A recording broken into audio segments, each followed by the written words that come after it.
ये आकाशवाणी रायपुर है। छत्तीसगढ़ी समाचार बुलेटिन के संग धर्मेंद्र दुबे के जय जोहार। आज के प्रमुख समाचार।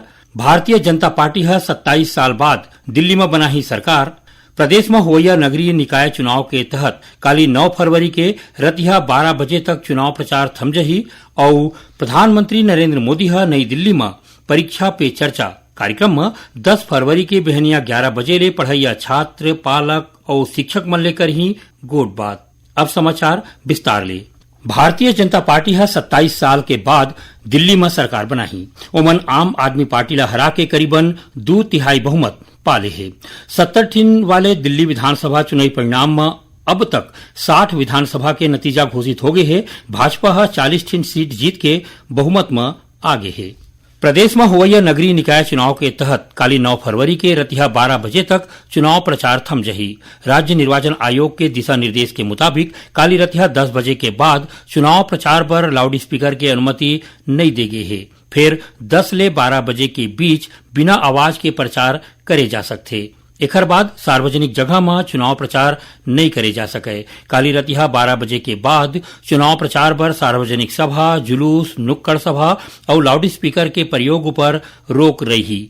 एकर पहली आज जम्मू प्रमुख दल के संगे संग निर्दलीय प्रत्याशी मन जोरदार चुनाव प्रचार करीन। मुख्यमंत्री विष्णुदेव साय राजधानी रायपुर और जगदलपुर में भाजपा प्रत्याशी मन के पक्ष में रोड शो करीन। उमन रायपुर नगर निगम के महापौर प्रत्याशी मीनल चौबे और पार्षद प्रत्याशी मन के पक्ष में प्रचार करीन। दूसर कोती पूर्व मुख्यमंत्री भूपेश बघेल दुर्ग जिला के अमलेश्वर नगर पालिका में अध्यक्ष और पार्षद प्रत्याशी मन के पक्ष में रोड शो करीन। भारतीय जनता पार्टी रायपुर नगर निगम में कांग्रेस के पाछू 15 साल के कामकाज ला लेके आरोप पत्र जारी करे है। आज रायपुर स्थित प्रदेश भाजपा कार्यालय में राखे गए एक ठीन पत्रकार वार्ता में पार्टी के प्रदेश महामंत्री संजय श्रीवास्तव 15 ठीन बिंदु पर आरोप पत्र जारी करत कहिन कि कांग्रेस पाछू 15 साल के कामकाज में भ्रष्टाचार के नवा कीर्तिमान बनाए है। ओमन कहिन की शहर में पार्किंग और यातायात व्यवस्था गड़बड़ा गए है। साफ सफाई ला लेके घलो कांग्रेस ऊपर आरोप लगाए गिस। नगरीय निकाय और त्रिस्तरीय पंचायत चुनाव के तहत मतदाता मन ला वोट डाले बर जागरूक करे के उद्देश्य ले प्रदेश में कतकोन कार्यक्रम चलत है। यही कड़ी में जागो वोटर अभियान के तहत काली रायपुर के माना कैंप स्थित वृद्धाश्रम ले मतदाता जागरूकता रैली निकालेगी। समाज कल्याण विभाग के संचालक रोक्तिमा यादव और जिला पंचायत के सीईओ विश्वदीप हरा झंडी दिखा के रवाना करीन। रैली में स्लोगन, गीत और पोस्टर के माध्यम ले लोगन मन ला 100% वोट डाले बर कहेगिस। रैली में करीबन 600 दिव्यांग, सियान और तृतीय लिंग समुदाय के सदस्य मन शामिल हुइन।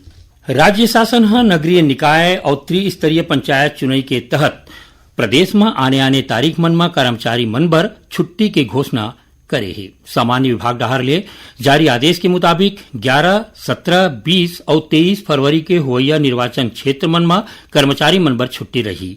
तो उन्हें ऐसा कारखाना जिमा हफ्ता में पूरा दिन काम होते वहां पहली और दूसर पाली में मजूर मन ला वोट डाले बर 2-2 घंटा के छुट्टी दे जाही। कोरबा जिला के ग्राम पंचायत धतूरा के सरपंच प्रत्याशी बुधवार सिंह के हार्ट अटैक ले निधन हो गए। जानबा के मुताबिक इखर मन के चुनाव प्रचार के दौरान हुरहा तबियत खराब हो गए, जेखर बाद इमन ला तुरते जिला मेडिकल कॉलेज ले जाएगिस, जिहां उखर मन के मौत हो गए।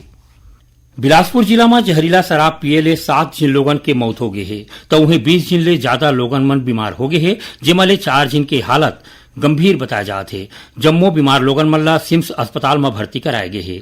मिले जानबा के मुताबिक कोनी थाना क्षेत्र के गांव लोफंदी में 2 दिन पहली महुआ शराब पिए ले 3 जिन लोगन के मौत हो रही, जेखर बाद पाछू रतिहा 4 जिन और लोगन के मौत हो गए। घटना के जानबा मिलते पुलिस और जिला प्रशासन के टीम मौका में पहुंचिन और जांच में जुट गए है। जम्मू मृतक मन के शव पोस्टमार्टम कराएगी। पुलिस अधिकारी मन के कहना है कि पोस्टमार्टम के रिपोर्ट आए के बाद मौत के सही कारण के पता चली। उसी गांव के लोगन मन के कहना है कि चुनाव के दौरान शराब बांटेगी, जिला पिए के बाद लोगन मन के तबियत बिगड़ गई रही। इति कांग्रेस एक घटना के जांच पर विधायक दिलीप लहरिया की अगुवाई में 6 सदस्यीय जांच समिति बनाए है। पार्टी जहरीला शराब ले मौत पर भाजपा सरकार ला जिम्मेदार ठहरा है। छत्तीसगढ़ी समाचार बुलेटिन आप मन आकाशवाणी रायपुर ले सुनत हो। छत्तीसगढ़ के खबर ले है आपके वास्ता और खबर के विश्वसनीयता ले है हमार वास्ता। आकाशवाणी समाचार रायपुर के प्रादेशिक समाचार बुलेटिन के संगे संग हमार समसामयिक कार्यक्रम आप रेडियो के संग अपन मोबाइल में घलो सुन सकत हो। आकाशवाणी समाचार फेसबुक, ट्विटर और यूट्यूब में घलो हावय। हमार फेसबुक पेज हरे Chhattisgarh news on AIR, Twitter handle CGAIR news और हमार यूट्यूब चैनल हरे छत्तीसगढ़ AIR न्यूज। तो अब रेडियो के संगे संग आपके मोबाइल के माध्यम ले हम आप तक पहुंचत हन। छत्तीसगढ़ के हर खबर पर सुनत रहो आकाशवाणी समाचार। परीक्षा पे चर्चा कार्यक्रम के 8वां संस्करण नई दिल्ली के भारत मंडपम में 10 फरवरी के बिहनिया 11 बजे ले शुरू होही। ए दौरान प्रधानमंत्री नरेंद्र मोदी ह पढ़इया छात्र, पालक और शिक्षक मन के संगे संग गोट बात करही और संगे संग परीक्षा के तैयारी, एखर ले जुड़े तनाव और खुद के विकास ऊपर मार्गदर्शन दिही। परीक्षा पे चर्चा कार्यक्रम ए बार खेल और अनुशासन, मानसिक स्वास्थ्य, पोषण, प्रौद्योगिकी और वित्त जैसन कहानी ऊपर केंद्रित रही। इस्पात नगरी भिलई में परीक्षा पे चर्चा कार्यक्रम ला देखत यहाँ के प्राइवेट स्कूल मन ला कतकोन कार्यक्रम करे जाही। भिलाई स्थित शंकराचार्य स्कूल के छात्र मन कार्यक्रम में शामिल हुई। स्कूल के प्राचार्य विपिन देशमुख आकाशवाणी समाचार ला बताइन कि लइका मन में परीक्षा के तनाव ला दुरिहा भगाए के बढ़िया प्रयास है। परीक्षा पे चर्चा कार्यक्रम पर ऐसो हरेक राज्य और केंद्र शासित प्रदेश ले 36 जिन छात्र मन ला चुने गए हैं। छात्र सरकारी स्कूल, केंद्रीय विद्यालय, सैनिक स्कूल, एकलव्य मॉडल आवासीय विद्यालय, CBSE और नवोदय विद्यालय जैसन स्कूल के हवय। जेमा ले कोनो छात्र मन प्रेरणा स्कूल कार्यक्रम के पूर्व छात्र, कला उत्सव और वीर गाथा के विजेता हरे। ये छात्र मन सोझे प्रधानमंत्री ले जुड़े बर चुने गए हैं। ये कार्यक्रम पर 3 करोड़ 6 लाख छात्र, शिक्षक और पालक मन रजिस्ट्रेशन कराए रहीन।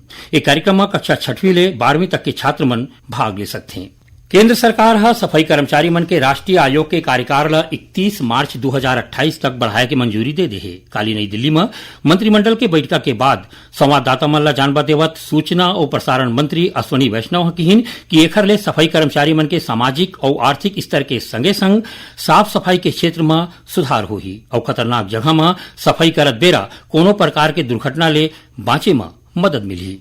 प्रदेश में अब पेट्रोल पंप में गाड़ी मन के प्रदूषण के जांच बर प्रदूषण नियंत्रण प्रमाण पत्र PUC सेंटर बनाया जाही। एखर बर पेट्रोलियम कंपनी हा अपन मंजूरी दे दे है। पेट्रोल पंप मन में ये जांच केंद्र ले बने ले गाड़ी चलैया मन बर जांच कराए में आसानी होही। संगे संग राज्य में पर्यावरण सुरक्षा के दिशा में घलो बड़का प्रयास होही। विशाखापट्टनम गोरखपुर विशाखापट्टनम कुंभ मेला स्पेशल रेलगाड़ी के चलैला आगू बढ़ाए गए है। अब ये रेलगाड़ी 10 और 22 फरवरी के 2 दिन उपराहा फेरा के संग चली। ये रेलगाड़ी है रायगढ़, चांपा, बिलासपुर, पेंड्रा रोड, अनूपपुर, सहडोल और उमरिया स्टेशन में रुकी। ऐसने महाकुंभ मेला के सेती दुर्ग ले छपरा तक चलैया सारनाथ एक्सप्रेस रेलगाड़ी ला 11 और 12 फरवरी के दूसर रद्दा ले भेजे जाही। ये रेलगाड़ी प्रयागराज स्टेशन के जगह प्रयागराज छिक्की स्टेशन में जाही।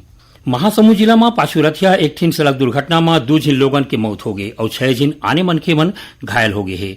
घायल मन ला तुमगांव के अस्पताल में भर्ती कराया गए है। हमार संवाददाता ले मिले जानबा के मुताबिक एक ठिन गाड़ी में 15 झिन लोगन मन बैठ के जिला के बरभाठा ले ओडिशा के सारा बोब बारात गे रहिस। लौटत खानी ये गाड़ी है अंते तंते होके पलट गए। एक घटना में 2 झिन लोगन के मौकच में प्राण छूट गए।